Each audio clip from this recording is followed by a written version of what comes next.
Exam target आप सभी का आपके अपने चैनल वनडे एग्जाम टारगेट पर बहुत बहुत स्वागत है। आज से इस हिंदी के टेस्ट के साथ आप सभी की सुपर टेट की क्लास स्टार्ट हो चुकी है। एक क्लास फर्स्ट है आपकी।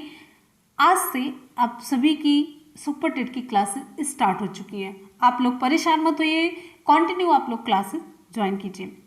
आप सभी जितने भी क्वेश्चन यहाँ पे हमने लिए हैं सभी क्वेश्चन अच्छे से सॉल्व कीजिएगा और अपनी स्कोरिंग जरूर कमेंट सेक्शन में बताना है। जितने भी क्वेश्चन हम कराते चले बस एक बात आपके दिमाग में होना चाहिए, इन सारे क्वेश्चन को ऐसे दिमाग में रखना है कि बस सोते जागते यही क्वेश्चन आपके दिमाग में चलने चाहिए। जितने भी क्वेश्चन करवाए सभी क्वेश्चन आप करते चलिए, एक भी क्वेश्चन आपका बाहर से नहीं पूछा जाएगा, इतना गारंटी है। जितने भी हम करवाते चलें,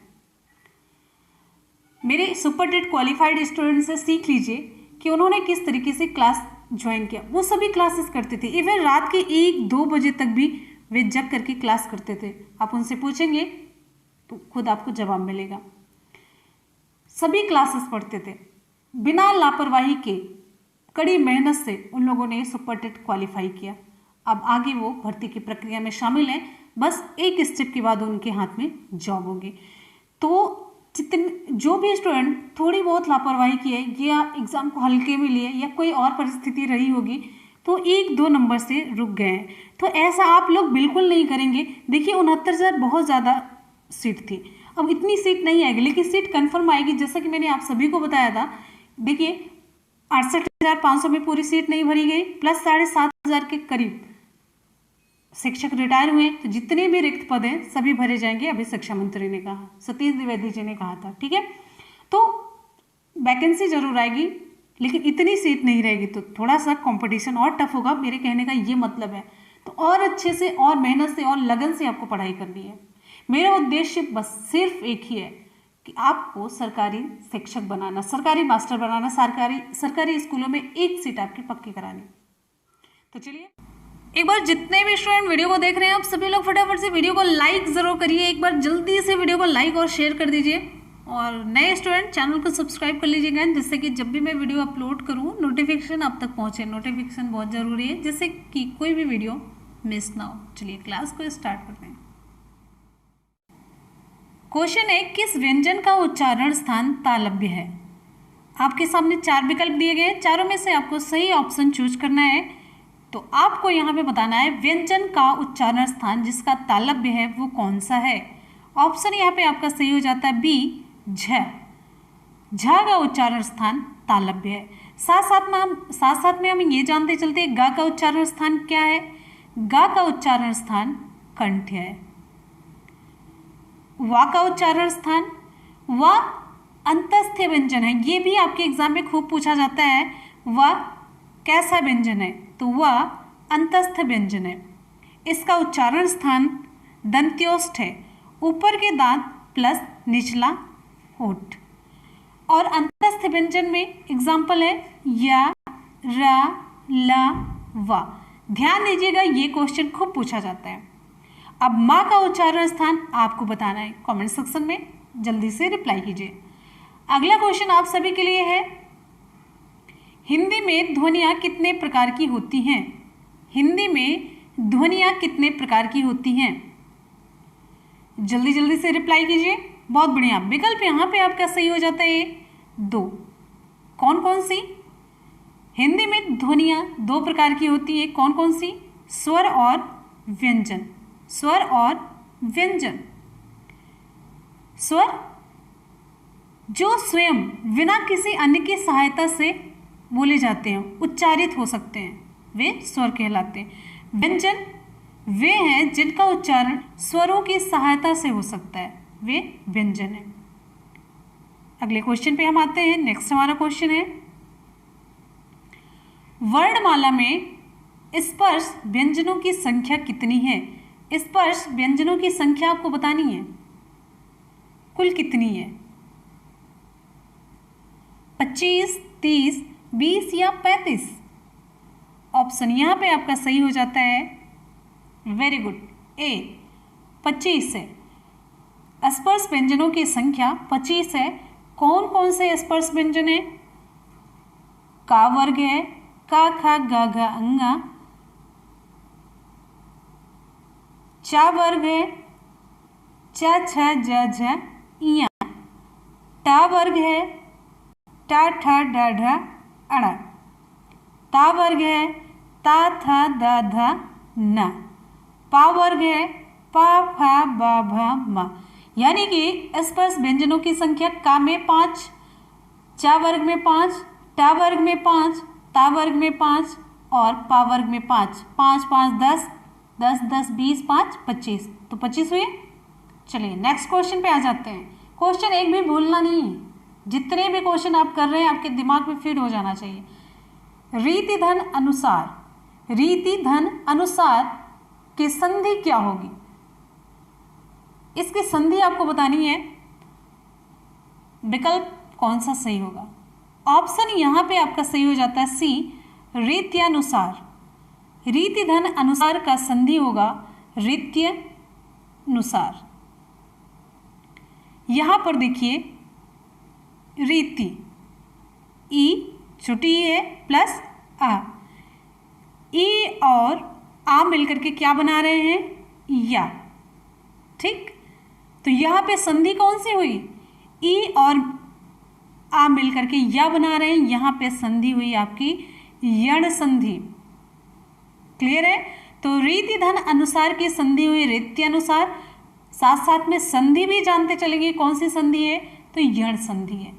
अगले क्वेश्चन पे आ जाते हैं। अगला आपका क्वेश्चन है, दो वर्णों के मेल से होने वाले विकार या परिवर्तन को क्या कहते हैं? आसान सा क्वेश्चन है। विकल्प यहाँ पे आपका कौन सा सही होगा? आप लोग जल्दी से रिप्लाई कीजिए। बहुत बढ़िया, विकल्प यहाँ पे आपका सही हो जाता है, ये संधि कहते हैं। दो वर्णों में देखिए यहाँ पे स्वर या व्यंजन,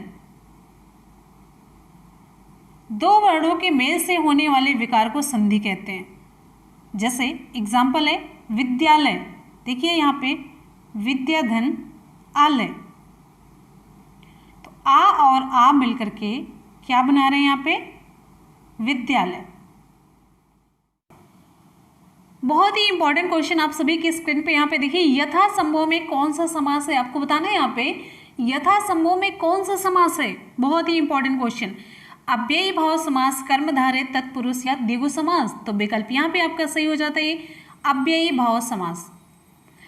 अव्ययी भाव समास जिस समास का पहला पद यानी कि पूर्व पद, जैसे यहाँ पे देखिए यथा संभव है, यथा संभव का पूर्व पद क्या है? यथा, और उत्तर पद संभव।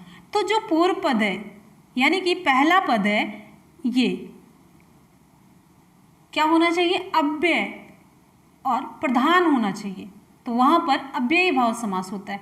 आपको एक ट्रिक बताते हैं। ट्रिक ये है कि इसमें जो पहला पद होता है वहां पे अनु लगा होता है। ठीक है, अनु, जैसे अनुकूल, अनुकूल में अनु लगा है, अनुरूप में अनु लगा है। आपको एग्जाम्पल भी साथ साथ बताते चल रहे हैं। प्लस आ लगा हो, आ, जैसे आपके एग्जाम में पूछा जाता है आजन्म में कौन सा समास है? तो अव्ययी भाव समास। आ लगा हुआ है, प्रति लगा हुआ है, प्रति जैसे प्रतिकूल, प्रतिदिन आपके एग्जाम में पूछा जाता है। ठीक है, भर लगा हो, जैसे भर पेट पूछा जाता है ना, भर पेट। यथा लगा हो, ये एग्जाम्पल है ही, यथा संभव। अनु लगा हो, अनुरूप। ठीक है, ये सारी चीजें लगी होनी चाहिए, पूर्व पद में लगी होनी चाहिए। अनु, आ, प्रति, भर, यथा, हर, ये सभी होने चाहिए। ये इसकी पहचान है, ट्रिक है। अगले क्वेश्चन पे हम चलते हैं। नेक्स्ट हमारा क्वेश्चन है, परिक्रमा में उपसर्ग है, परिक्रमा में कौन सा उपसर्ग है? जल्दी से रिप्लाई कीजिए। विकल्प यहाँ पे आपका कौन सा सही होगा? परिक्रमा में उपसर्ग, विकल्प यहाँ पे आपका सही हो जाता है डी, परि उपसर्ग है। परि का मतलब है आसपास, चारों तरफ। इस उपसर्ग से और भी शब्द निर्मित होते हैं, जैसे परि से देखिए यहाँ पे परिजन, परिजन, परिणाम, परिमाण, परिपूर्ण, तो इन सभी में कौन सा उपसर्ग है? परि। ये एग्जाम में आपके पूछा जाता है। साथ साथ में जितने एक्स्ट्रा पॉइंट आपको बताएं वो भी आपके क्वेश्चन तैयार हो रहे हैं। जो एग्जाम्पल हम बताते चल रहे हैं, इन सभी क्वेश्चन में, हिंदी के ऐसे क्वेश्चन में हमेशा एग्जाम्पल ही पूछा जाता है। नेक्स्ट क्वेश्चन पे आते हैं। आंशिक शब्द में प्रत्यय क्या है? आपको बताना है आंशिक शब्द में प्रत्यय क्या है। अभी आपने उपसर्ग बताया, प्रत्यय अब आपको बताना है। ऑप्शन यहाँ पे आपका सही हो जाता है सी, इक प्रत्यय लगा हुआ है। प्रत्यय बाद में लगता है, ठीक है। अब यहाँ पे आपको बताएं, इक प्रत्यय से बनने वाले कुछ ऐसे शब्द जो कि एग्जाम में खूब पूछे जाते हैं, जैसे लौकिक। लौकिक में कौन सा प्रत्यय है? इक प्रत्यय। चारित्रिक, चारित्रिक इसमें कौन सा प्रत्यय है? इक प्रत्यय। भौतिक, इसमें कौन सा प्रत्यय है? भौतिक में इक प्रत्यय। अब इन सभी का संधि विच्छेद भी आप साथ साथ में देखते चलिए। लौकिक का लोक धन इक हो गया, चारित्रिक का चरित्र धन इक हो गया, भौतिक का भूत धन इक हो गया। अब अगले क्वेश्चन पे हम आते हैं। नेक्स्ट हमारा क्वेश्चन, तद्भव शब्द है। आपको बताना है यहाँ पे तद्भव शब्द कौन सा है। विकल्प यहाँ पे आपका सही हो जाता है सी, ढाई। ये तद्भव शब्द है, ढाई तद्भव शब्द है। अब यहाँ पे देखिए, भक्त एवं शत ये तत्सम है। इसका तद्भव क्या होगा? भक्त का तद्भव होगा भगत। सत का यहाँ पे शत का क्या हो जाएगा? स हो जाएगा। ढाई का तत्सम क्या होगा? अगर ये तद्भव है तो ढाई का तत्सम क्या होगा? आप लोग जरूर कमेंट में बताइएगा। अगर आप लोग को नहीं आएगा तो नेक्स्ट क्लास में हम जरूर बताएंगे। खोज करके, चाहे बुक से खोजिए, चाहे गूगल करिए, चाहे जैसे भी, लेकिन इसकी रिप्लाई आपको खोज के करनी है। इससे ये होता है फायदा कि आप एक क्वेश्चन खोजेंगे, साथ साथ में आपके 3-4 क्वेश्चन जरूर तैयार होंगे। मेरा उद्देश्य यही है कि आप लोग थोड़ा सा खोजिए, दिमाग को दौड़ाइए, परेशान कीजिए। अगले क्वेश्चन पे आते हैं। नेक्स्ट हमारा क्वेश्चन है, कौन सा फारसी शब्द नहीं है? आपको बताना है यहाँ पे कौन सा फारसी शब्द नहीं है। ऑप्शन यहाँ पे आपका सही हो जाता है सी, इस्तीफा। इस्तीफा फारसी शब्द नहीं है। तो कौन सा शब्द है ये अरबी शब्द है। इस्तीफा अरबी शब्द है। मलिदा, पैमाना, तनख्वाह ये सभी कौन से शब्द हैं? ये सभी फारसी हैं। इंपॉर्टेंट क्वेश्चन है। अगले क्वेश्चन पे आते हैं। नेक्स्ट, निम्नलिखित में से किस विकल्प में सभी शब्द भाववाचक संज्ञा शब्द हैं? कौन सा ऐसा विकल्प है जिसमें सभी संज्ञाएं भाववाचक? बताइए कौन सा ऑप्शन है जिसमें कि भाववाचक संज्ञा ही हैं? ऑप्शन यहाँ पे आपका सही हो जाता है सी, रसीला, कड़वाहट, बुढ़ापा, उन्नति। ये सभी भाववाचक संज्ञाओं के ऑप्शन है, जबकि सभी में आप देखेंगे अलग अलग संज्ञाएं हैं। ठीक है, अगले क्वेश्चन पे हम आते हैं। नेक्स्ट हमारा क्वेश्चन है, निम्नलिखित जोड़ों में से उत्तम पुरुष वाले जोड़ों को पहचानिए। उत्तम पुरुष का जोड़ा कौन सा है? आपको इसमें पहचानना है। ऑप्शन यहाँ पे आपका सही हो जाता है ए, मैं और हम। मैं, हम, ये उत्तम पुरुष सर्वनाम है। उत्तम पुरुष सर्वनाम है। जो संज्ञा के स्थान पर प्रयुक्त किए जाते हैं उन्हें हम सर्वनाम कहते हैं। ठीक है, तू, तुम ये मध्यम पुरुष, वह, वे ये अन्य पुरुष सर्वनाम है। नेक्स्ट है, मीरा जोर से हंसी। यह वाक्य किस क्रिया का समुचित उदाहरण है? आपको बताना है यहाँ पे अकर्मक, प्रणयार्थक, द्विकर्मक या सकर्मक। तो ऑप्शन यहाँ पे आपका सही हो जाता है ये अकर्मक। अकर्मक क्रिया किससे कहते हैं? अकर्मक क्रिया के साथ कर्म नहीं होता है। नहीं होता है और उसका फल कर्ता पर पड़ता है। एग्जाम्पल के तौर पे यहाँ पे देखिए, मीरा जोर से हंसी। यहाँ पर कर्म का अभाव है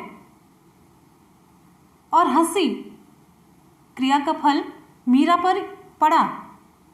यहाँ पे हंसने का फल मीरा पर पड़ा। सकर्मक का उदाहरण आपको जैसे देते हैं, यहाँ पे राम फल खाता है, तो खाना यहाँ पे क्या हुआ, क्रिया हुई, फल यहाँ पे क्या है, कर्म है। खाना क्रिया है, साथ साथ में फल कर्म है, लेकिन अकर्मक में यहाँ पे कर्म नहीं होता। क्वेश्चन है, रात भर जागना स्वास्थ्य के लिए अच्छा नहीं है, रेखांकित शब्द को पहचानिए। इसमें रेखांकित शब्द है भर। रात भर जागना स्वास्थ्य के लिए अच्छा नहीं है, रेखांकित शब्द क्या है आपको बताना है। यहाँ पे 4 विकल्प दिए गए हैं, चारों में से ऑप्शन आपका कौन सा सही होगा। तो यहाँ पे ऑप्शन सही हो जाता है ये संबंध सूचक अव्यय, जिसे संबंध बोधक अव्यय भी कहते हैं, प्रेपोजिशन। मिलनी अव्यय किसे कहते हैं, ऐसे शब्द जिनमें लिंग, वचन, पुरुष, कारक आदि के कारण कोई विकार नहीं आता, अव्यय कहलाते हैं। ये सदैव अपरिवर्तित होते हैं, इनका मूल रूप स्थिर रहता, कभी बदलता नहीं है। जैसे आज, किंतु, परंतु, क्यों, जब, तब, इसलिए, ये सभी। तो ऐसे ही इसमें भर क्या है, संबंध सूचक अव्यय है। जो अव्यय किसी संज्ञा के बाद आकर उस संज्ञा का संबंध वाक्य के दूसरे शब्द से दिखाते हैं, उन्हें संबंध बोधक कहते हैं। नेक्स्ट हमारा क्वेश्चन है, अरविंद शब्द का पर्यायवाची शब्द बताइए। अरविंद का पर्यायवाची शब्द आपको बताना है। ऑप्शन यहाँ पे आपका कौन सा सही होगा, ए कमल। अरविंद कमल का पर्यायवाची है। इसका और पर्यायवाची जलज, पंकज, नीरज, अंबुज, सरोज, ये सभी। आप लोग एक एक पर्यायवाची और बताइए, कमल की एक एक पर्यायवाची आप लोग और बताते चलिए कमेंट सेक्शन में। अगले क्वेश्चन पे हम आते हैं। नेक्स्ट हमारा क्वेश्चन है, भौरा का सही पर्यायवाची शब्द बताइए। भौरा का सही पर्यायवाची शब्द निम्नलिखित में से कौन सा है। कुंज, आली, भ्रमर, खद्योत। विकल्प यहाँ पे आपका सही हो जाता है सी भ्रमर।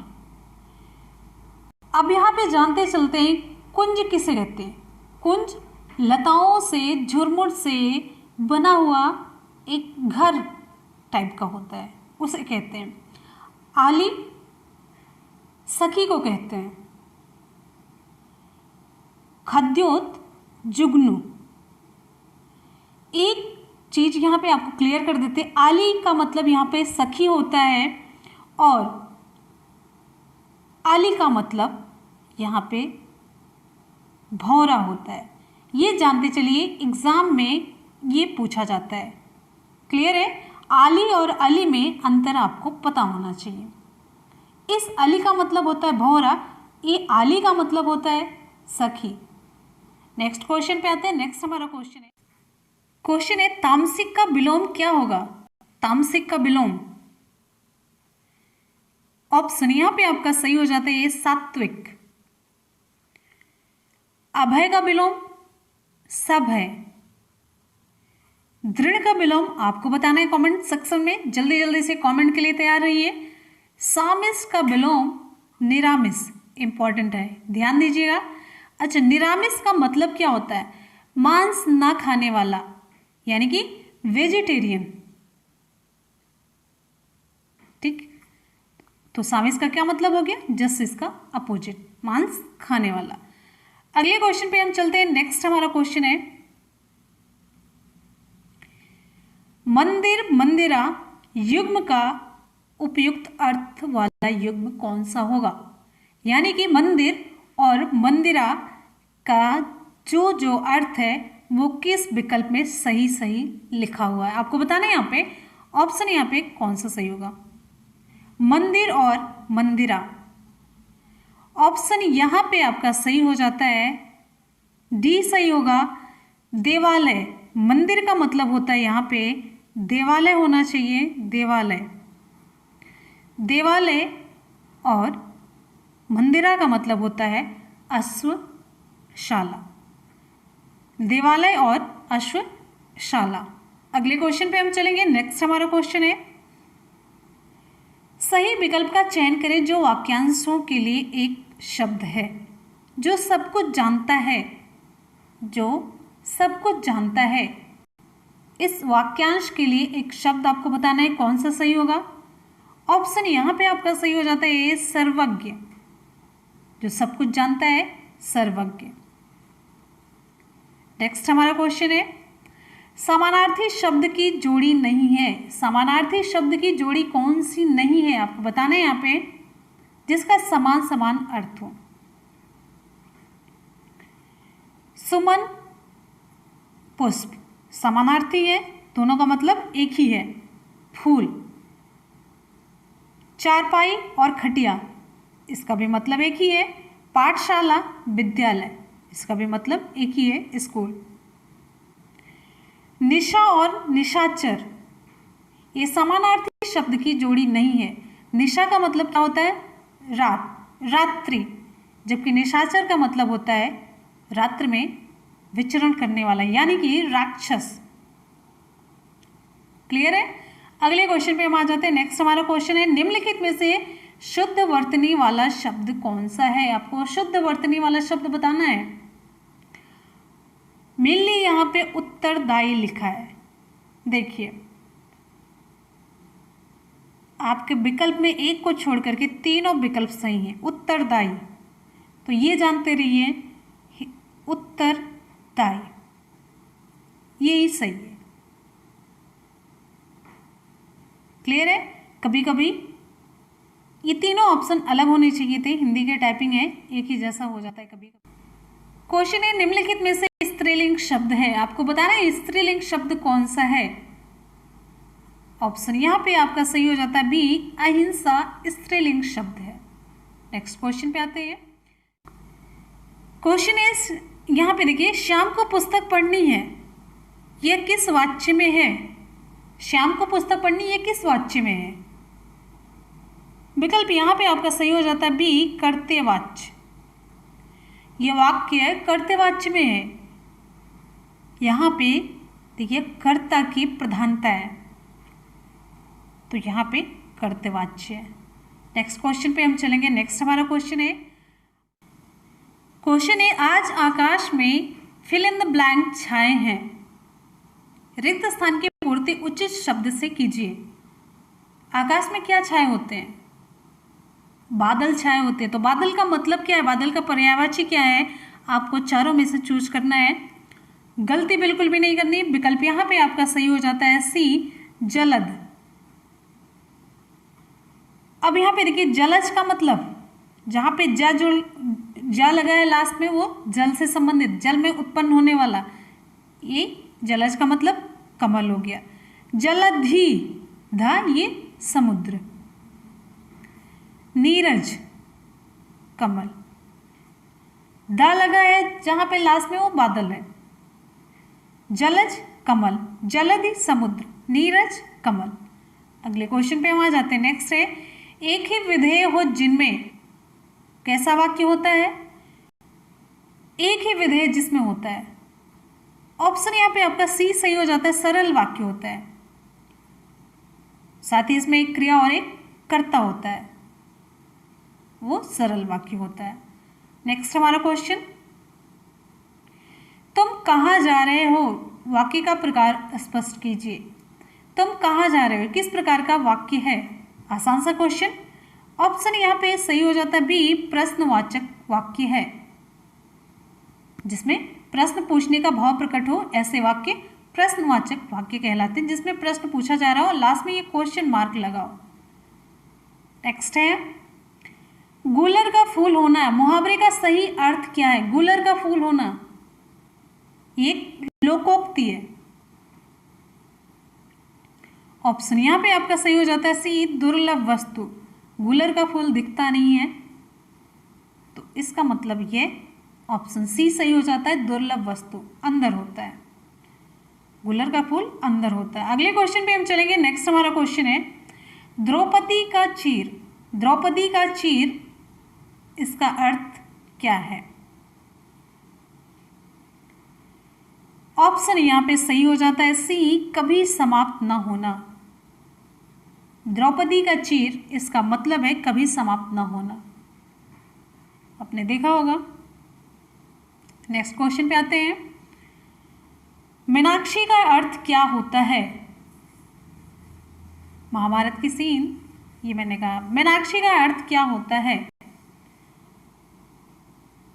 ऑप्शन यहां पे आपका सही हो जाता है बी, मछली की तरह गोल आंखों वाली, जिसकी आंखें मीन मछली के आंख की तरह सुंदर हो। मीनाक्षी का यही मतलब होता है। अगला हमारा क्वेश्चन है, यहाँ पे आपका अगला क्वेश्चन है चंद्रकांता के उपन्यासकार कौन है? चंद्रकांता किसने लिखा? आपको नाम बताना है। विकल्प आपका यहाँ पे सही हो जाता है डी, देवकी नंदन खत्री। बहुत ही इंपॉर्टेंट हिंदी साहित्य का क्वेश्चन है। हिंदी साहित्य मैंने जितना भी पढ़ाया था, एक भी क्वेश्चन आपका बाहर से कभी नहीं पूछा जाता है, ना पूछा जाएगा, तो आप लोग ध्यान से पढ़ते रहिए। जितने भी स्टूडेंट वीडियो को देख रहे हैं फटाफट से एक बार जल्दी से या तो लोग वीडियो को लाइक और दोस्तों में शेयर जरूर कीजिए, एक लाइक। और जितने भी स्टूडेंट वीडियो को देख रहे हैं कम से कम आप सभी लोग अपने 5 दोस्तों में शेयर जरूर कीजिएगा। ऑप्शन यहाँ पे आपका सही हो जाता है डी, देवकी नंदन खत्री। इन्होंने चंद्रकांता संतत की भी रचना की है। क्या नाम है? चंद्रकांता, चंद्रकांता संतत। ये 24 भागों में है। अगले क्वेश्चन पे हम चलेंगे। नेक्स्ट है महादेवी वर्मा को किस पुस्तक पर ज्ञानपीठ पुरस्कार मिला था? मोस्ट इंपॉर्टेंट क्वेश्चन है, मार्क करिए ये। महादेवी वर्मा को किस पुस्तक पर ज्ञानपीठ पुरस्कार मिला था? नीरजा, निहार, रश्मि, यामा। ऑप्शन सही हो जाता है डी, यामा। महादेवी वर्मा को यामा के लिए भारत का सर्वोच्च साहित्यिक सम्मान ज्ञानपीठ पुरस्कार प्रदान किया गया था। यामा क्या है? ये एक काव्य संकलन है। क्या है? काव्य संकलन है। इनकी और भी रचनाएं हैं, जैसे नीरजा है, रश्मि है, निहार है, स्मृति की रेखाएं भी खूब पूछी जाती हैं। ये सभी महादेवी वर्मा की रचनाएं, लेकिन इन्हें यामा के लिए ज्ञानपीठ पुरस्कार मिला था। ये इनका काव्य संकलन है, ये भी ध्यान रखिएगा। कौन सी विधा है? तो काव्य संकलन। अगले क्वेश्चन पे हम चलेंगे। नेक्स्ट हमारा क्वेश्चन कौन सा है ये देख लेते हैं। तो अभी कोई भी क्वेश्चन बचा नहीं है। यहाँ पे आपके पूरे 32 क्वेश्चन हो जाते हैं कंप्लीट। आप लोग कितना स्कोर किए कमेंट सेक्शन में जरूर कमेंट करके बताएंगे। और आप लोगों को आज की क्लास कैसी लगी, कितनी इंटरेस्टिंग लगी, जैसा भी होगा अपना फीडबैक जरूर कमेंट सेक्शन में बताइएगा। और हमेशा की तरह वीडियो को लाइक और दोस्तों में शेयर जरूर कीजिएगा। सभी स्टूडेंट, एक स्टूडेंट कम से कम अपने 10 दोस्तों में शेयर ज़रूर करेंगे। बस फेसबुक और व्हाट्सएप ग्रुप पर अपने शेयर कीजिएगा। और फ्री ऑफ कॉस्ट, कोई भी पैसा नहीं लगेगा, एकदम से फ्री क्लासेस आप लोग वनडे एग्जाम टारगेट चैनल पे ज्वाइन कीजिए। चैनल को सब्सक्राइब कर लीजिएगा। सब्सक्राइब करने का ये मतलब है कि जब भी मैं वीडियो डालूँ नोटिफिकेशन आप तक जरूर पहुँचे, इससे कि ये होगा कोई वीडियो मिस ना हो। ठीक है, और पढ़ते रहिए, अपना टारगेट पूरा करिए। हमारा एक ही उद्देश्य है वनडे एग्जाम टारगेट का, आप सभी की एक सीट सरकारी स्कूलों में पक्की हो। सरकारी मास्टर आपको बनाना है, चाहे जैसे भी। आप एक कदम चलिए, 2 कदम आगे हम चलने के लिए तैयार हैं। तो जुटे रहिए, जुड़े रहिए और लगे रहिए, बढ़ते रहिए, मेहनत करते रहिए, सफलता ज़रूर मिलेगी। इसी के साथ मिलते हैं फिर नेक्स्ट वीडियो में। तब तक के लिए goodbye and take care.